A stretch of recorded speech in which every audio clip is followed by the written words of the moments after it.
एक बार एक गरीब किसान एक महात्मा के पास गया। उसने कहा कि भगवान, मैं बड़ा गरीब हूँ। मेरे पास अपने खेत की जुताई बुआई के लिए बैल भी नहीं है। कृपया आप मेरी समस्या का समाधान करें। तो महात्मा ने कहा कि आपके पास बैल नहीं है, मैं आपको एक बैल देता हूँ, लेकिन आप अपने पड़ोसी को मेरे पास भेज देना। उसने कहा कि किसान ने कहा कि प्रभु, आपकी ये बात तो ठीक है कि आप मुझे एक बैल दे रहे हैं, लेकिन मेरे पड़ोसी से आप क्यों मिलना चाहते हैं? तो उस महात्मा ने कहा कि मैं तुम्हारे पड़ोसी को 2 बैल देना चाहता हूं। तो वो गरीब किसान ने कहा कि यदि आप मेरे पड़ोसी को 2 बैल देना चाहते हैं तो मुझे आपका एक बैल भी नहीं चाहिए।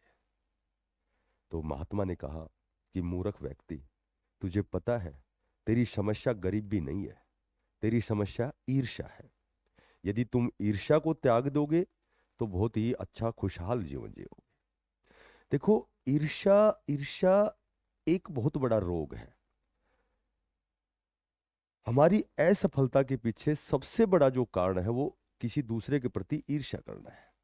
जब भी हम ईर्ष्या करते हैं तो हम हमारी एनर्जी को हम दूसरी जगह डाइवर्ट करते हैं, जिसकी वजह से हम अपने जो लक्ष्य है उस पर फोकस नहीं कर सकते। नमस्कार प्यारे बच्चों। देखो, सभी बच्चे जिन्होंने सीईटी का एग्जाम दिया था उनका परिणाम जारी हो चुका है। सभी को अपने अपने मार्क्स का पता लग गया है कि मेरे कितने नंबर हैं। पर थोड़ा सा संशय है कि भाई मेरा मेरा ग्रुप नंबर 56 57 में, ग्रुप नंबर सभी को पता है, ग्रुप नंबर 56 जो है वो ग्रेजुएशन लेवल का है, ग्रुप नंबर 57 जो है वो 10+2 लेवल का है। तो थोड़ा सा इस तरह से उनकी अंडरस्टैंडिंग है कि क्या मेरा ग्राम सचिव की 10 गुना की कंडीशन को मैं पूरी करूंगा या क्लर्क में आऊंगा। क्लर्क की भर्ती नहीं आएगी, कंडक्टर का मेरे पास लाइसेंस नहीं है, तो मेरे 60 नंबर है, मेरे 52 नंबर है, मैं कैटेगरी में मेरे 55 नंबर है। तो इस तरह का थोड़ा सा बच्चों में थोड़ा सा असमंजस, थोड़ा सा संशय अभी चला हुआ है। तो अभी फिलहाल तो मैं आपको बताता हूँ कि सबसे पहले तो आपका बहुत जल्दी हरियाणा पुलिस का तो आपका जो ऑफिशियल नोटिस जारी हो चुका है 6,000 पदों का। ठीक है। अब सभी जितने भी प्रकार के बोर्ड है, डिपार्टमेंट है, सभी को लेटर जारी हुआ था। और एक लेटर अभी हाल ही में कल परसों एक लेटर जारी हुआ है जिसमें जो ग्राम सचिव के कितने पद वैकेंट हैं, कितनी सीटें खाली हैं, उस विषय को लेकर भी आपका एक लेटर अभी जारी हुआ है। तो सभी बोर्ड जितने भी विभाग हैं उनको लेटर जारी किया गया है कि भी आपके यहाँ कितने सीटें वैकेंट हैं। सी ग्रुप के जितने भी 18 प्रकार के पद हैं, तो ग्राम सचिव के कितने रिक्त हैं, क्लर्क के कितने। तो जाहिर सी बात आप समझ सकते हैं, जब आपका जब नोटिफिकेशन आएगा, और सभी को पता है कि लगभग बहुत से पदों पर आपका जनवरी में ही नोटिफिकेशन आने वाला है। तो लगभग सभी विभागों द्वारा एचएसएससी आयोग को डाटा भेज दिया गया है। तो मेरे ख्याल से जनवरी में आपका जो भी दूसरा या तीसरा वीक आएगा उसमें बहुत सी ऐसी भर्तियां हैं जिनका नोटिफिकेशन जारी होगा। लगभग आपका जो ग्राम सचिव का लेटर है, जो अभी नोटिस जारी हुआ है, उसमें लगभग 500 पद रिक्त हैं। तो आप समझ सकते हैं कि 500 के लगभग पदों पर आपका ग्राम सचिव की जो है वो भर्ती आएगी। बहुत से ऐसे बच्चे हैं जिनका उद्देश्य केवल पंचायत सेक्रेटरी लगना, ग्राम सचिव में ही लगना है। बहुत से ऐसे हैं जो जो ऑलरेडी लगे हुए हैं, डी ग्रुप में लगे हुए हैं, बहुत लंबे समय से तैयारी कर रहे हैं।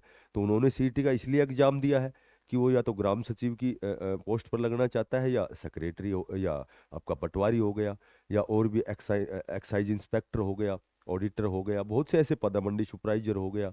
तो बड़े बड़े ऐसे पद हैं जो ग्रुप नंबर 56 के हैं, जो ग्रेजुएशन लेवल के हैं, और वो लगे हुए हैं ग्रुप नंबर 57 में। क्लर्क लगे हुए हैं, कंडक्टर हैं, ड्राइवर हैं, या फिर अलग से डी ग्रुप की भर्ती में लगे हुए हैं। तो आज हम बात करते हैं, देखो, सबसे पहले तो हम बात करते हैं कि आपकी जो ये, देखो, हम सब जितने भी अध्यापक हैं सभी कट ऑफ का खेल खेल रहे हैं। भाई ये कट ऑफ आपकी ये रहे, क्योंकि कयास लगाए जाते हैं कि जनरल 70+ बहुत अच्छा स्कोर है, ये सारी चीजें हैं। सभी अपने अपने जो भी उसका दृष्टिकोण है, जैसे उसका अध्ययन है, जितना जितना उस पर समय दिया जाता है, अपने अनुभव के आधार पर सभी कट ऑफ बताते हैं। हालांकि कट ऑफ क्या होती है, कट ऑफ का कोई नियम, कोई सूत्र, कोई मेथड नहीं होता है। वो कितना हम उस चीज पर अध्ययन करते हैं उसके नज़दीक पहुंचते हैं तो कट ऑफ तो एक दो ऊपर नीचे हो जाती है। बाकी आज हम बात करेंगे थोड़ी सी, बहुत ज़्यादा समय नहीं लेंगे इसमें। देखो, एक एक रिजर्वेशन का जो है, एक एक मामला रिजर्वेशन का चला हुआ है।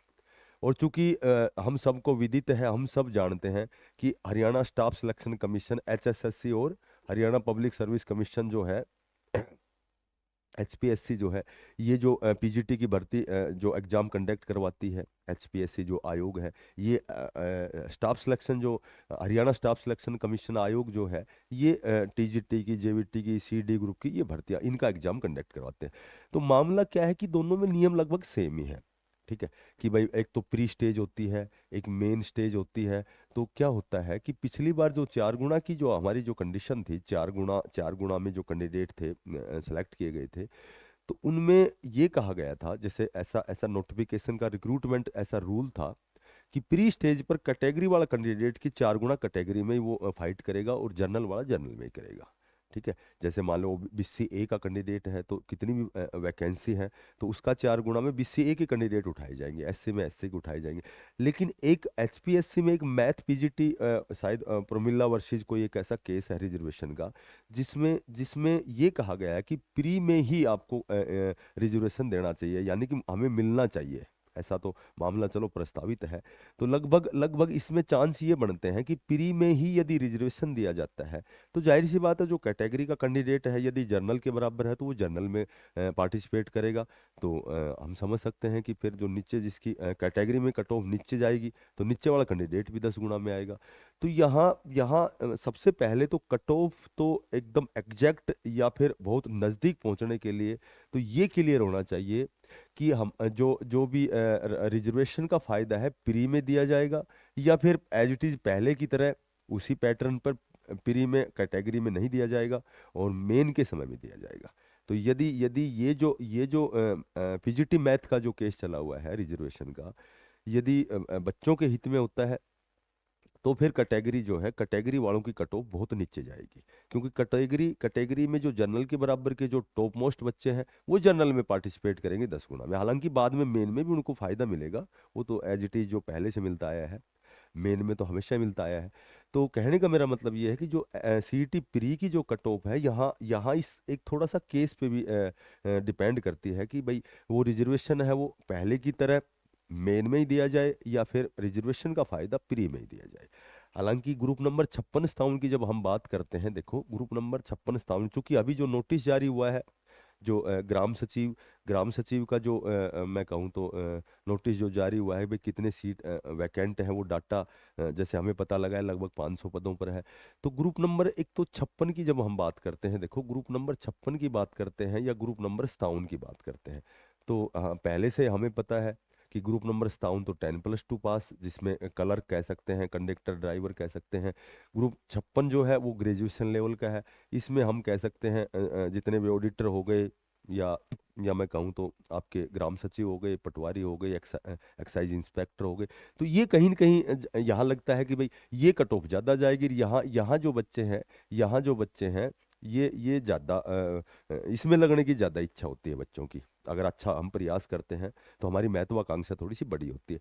तो यहाँ यहाँ अब बात आती है, अब यहाँ बात आती है कंडक्टर हो गया, ड्राइवर हो गया, क्लर्क हो गया। तो यहाँ बात करें हम तो देखो यहाँ जो आपका CET जो प्री का रिजल्ट आया है, इसमें बहुत अच्छा जो स्कोर है उनमें से मैंने बताया था लगभग 15 से 20 हजार बच्चे ऐसे हैं जो ऑलरेडी कहीं न कहीं लगे हुए हैं। ठीक है, तो उनमें से मैं बहुत ज़्यादा ऐसे बच्चे हैं, बहुत ज़्यादा ऐसे बच्चे हैं जो यहाँ यहाँ क्लर्क या फिर कंडक्टर ड्राइवर हरियाणा पुलिस, तो ये बहुत से ऐसे बच्चे हैं जो लगे हुए हैं। तो लगे हुए हैं तो वो यहाँ यहाँ तो 10 गुना में एग्जाम नहीं देंगे, क्योंकि वो तो ऑलरेडी लगे हुए। उन्होंने CET का एग्जाम इसलिए दिया था। बहुत से ऐसे बच्चे हैं जिनका स्कोर अच्छा भी है, लगे हुए बच्चे बहुत से ऐसे हैं जिनका नॉर्मलाइजेशन के कारण प्रभावित हुए हैं, उनके नंबर कटे भी हैं। ठीक है, तो संयोग से उनका 27 सुबह या मैं कहूँ तो 26 शाम को जैसे उनका एग्जाम था तो उनके कहीं न कहीं 6, 7, 8 नंबर कटे हैं, 5, 6 नंबर कटे हैं। तो कहने का मेरा मतलब ये है कि कट ऑफ वैसे तो निर्धारित होगी लगभग रिजर्वेशन मामले के ऊपर कि भी रिजर्वेशन प्री में दिया जाए या मेन में। लेकिन ग्रुप नंबर 57 जो 10+2 का है, क्योंकि यहाँ ऑलरेडी लगे हुए बहुत से बच्चे जो यहाँ जाना चाहेंगे, तो ये जाहिर सी बात है यहाँ थोड़ी सी कट ऑफ डाउन जाएगी 10+2 वाले की कलर की। और बाकी तो वैकेंसी पे निर्भर करता है कितने पद हैं, उस हिसाब से 10 गुना की कंडीशन। भाई कलर के यदि 3,000 ही पद आते हैं तो 30,000 बच्चे ही 10 गुना में आएंगे, ठीक है, कंडक्टर ड्राइवर। बाकी फिर भी यदि हम बात करते हैं तो हम आशा कर सकते हैं कि जनरल में जिसके 65+ होते ही वो ग्रुप ताउन में आएगा, ठीक है, जो भी कलर का है, चाहे वो और बाकी कंडक्टर ड्राइवर है या जो भी ग्रुप में आते हैं जनरल में। ओबीसी या फिर ईडब्ल्यूएस की बात करते हैं तो ये जिसके 60+ नंबर बनते हैं। बाकी यदि मैं बात करूं पीडब्ल्यूडी की बात करूं या फिर मैं एससी ओएससी डीएससी की बात करूं तो लगभग 55+। तो ये 10 गुना की एक बहुत बड़ी संख्या होती है, 10 गुना की बहुत बड़ी संख्या होती है। यदि 2,000 वैकेंसी कंडक्टर में है तो लगभग 20,000 बच्चे बुलाए जाएंगे, ठीक है। यदि मैं बात करूं 3,000 या 4,000, लगभग कलर के 4,000 के लगभग संभावना है, तो यदि 10 गुना से करूं तो लगभग 40,000 बच्चे। तो कहने का मेरा मतलब है कि ये अच्छा स्कोर बनेगा आपका। बाकी मैंने आपको बताया कि रिजर्वेशन से तय होगा। यहाँ यहाँ ग्रुप नंबर 56 की बात करें तो जिसके जर्नल में जिसके 70+71 भी हो सकता है, 72, 73, 74 भी हो सकता है। और उसके बाद यदि बात करूं तो यहाँ जनरल की बढ़ सकती है यदि रिजर्वेशन प्री में दिया जाता है तो। ओबीसी की यदि बात करें, देखो ओबीसी की बात करें तो वही 65+ है, वो बाकी ईडब्ल्यूएस और एससी 60+, ये तो चलो कॉमन बात हो गई। अब जो मामला जो आया है जो ग्राम सचिव का है, देखो ग्राम सचिव की जब हम बात करते हैं, अभी आपका जो नोटिस जारी हुआ है 500 लगभग वैकेंसीज आपकी जो ग्राम सचिव की खाली है। तो एक अगर हम पिछली बार 4 गुना की बात करें तो पिछली बार जो 4 गुना की कट ऑफ थी उसमें लगभग मेरे ख्याल से 73 या 74 जनरल के जो प्री का जो सीईटी 22 में हुआ था, तो मेरे ख्याल से 73 या 74 जिसके जनरल में थे और 500 के लगभग सीटें थी। तो 4 गुना में लगभग 73-74 वालों को बुलाया गया था। हालांकि ओबीसी में मेरे ख्याल से 66 के लगभग थी। तो शायद ओबीसी में तो कम थी, शायद बीसीए में 63 थी, किसी में 62 थी, शायद ईडब्ल्यूएस में 66 के लगभग थी, ईडब्ल्यूएस था शायद, मुझे लगभग ध्यान है। तो अब की बार भी सेम वही एज इट इज 500 पद ही रिक्त हैं। तो अब हमें ऐसा लगेगा कि भाई कितनी कट ऑफ जानी चाहिए ताकि हम अपने सपने को पूरा कर सकें। तो देखो अब की बार जो है एक तो 10 गुना की कंडीशन है, 10 गुना की कंडीशन है तो कहीं 4 गुना से तो ज्यादा है 10 गुना की कंडीशन। पर 22 और 26 यानी कि 3-4 साल में तो बच्चे कंपटीटर भी बढ़े हैं, हालांकि अच्छी तैयारी वाले निकल भी गए हैं, एवरेज तो वही आती है। अभी तो अभी तो देखो, अभी तो कुछ बच्चे ऐसे हैं जो लगे हुए ऑलरेडी, उन्होंने सीईटी का स्कोर किया है। कुछ वेटिंग लिस्ट आनी है, जैसे सी ग्रुप की वेटिंग लिस्ट आनी है, बहुत से विभागों में वेटिंग लिस्ट आनी है। अगर बात करें टीजीटी की वेटिंग आनी है, एक मेवात कैडर का जेबीटी का रिजल्ट आना है। तो अभी तो यदि वेटिंग लिस्ट और वो सारी चीज़ें आती हैं तो उसमें से कुछ एक बच्चे बाहर भी होंगे। तो लगभग लगभग ये मान सकते हो कि 73 से 75 तक जिसके बनते हैं ना तो वो लगभग सेफ जोन में। हालांकि वैकेंसी और आपका रिजर्वेशन की पॉलिसी है वो डिपेंड करेगा कि प्री में रिजर्वेशन दिया जाता है या मेन में दिया जाता है। बाकी ये बहुत अच्छा स्कोर रहेगा 10 गुना में, क्योंकि 10 गुना एक बहुत बड़ी संख्या होती है। 500 का मतलब 5,000 बच्चे, ठीक है। तो 5,000 आप कहोगे कि बच्चे तो 20-25 हजार ऐसे हैं जो लगभग 70+ हैं। पर आगे जब 70 से ऊपर जाओगे ना तो एक एक नंबर पे ही बहुत बच्चे मिलेंगे, एक एक नंबर पर ही, पॉइंटों पर ही बच्चे बहुत सेम पॉइंट पे भी कम से कम 100-150, 60-60 बच्चे मिल जाते हैं। तो लगभग ये एक बहुत अच्छा स्कोर है, हम आशा कर सकते हैं। और यदि जो ओबीसी में है या फिर ईडब्ल्यूएस में है तो वो लगभग 70+, 70 से 72, 73 तक ये लगभग। और एससी की यदि हम बात करते हैं, पीडब्ल्यूडी की बात करते हैं तो 65 से 68 या फिर 67 से 70, तो ये लगभग यही रेशियो रहेगा आपका, ठीक है। इसमें ग्रुप नंबर 56 जो ग्रेजुएशन की आपकी है। बाकी बाकी असली जो कट ऑफ है वो रिजर्वेशन पे निर्धारित होती है। और ज़्यादा चांस ये है कि जो पहले पैटर्न था एज इट इज वही कैटेगरी के कैंडिडेट ही 10 गुना बुलाए जाएंगे। बाकी होता क्या है वो आगे देखा जाएगा। बाकी फिलहाल तो आपको यही करना है कि आपको बहुत अच्छी तैयारी करनी है। देखो आपका जनवरी में बहुत जल्दी कैलेंडर जारी होने वाला है और जनवरी में आपके बहुत से पदों पर आपका नोटिफिकेशन आने वाला है।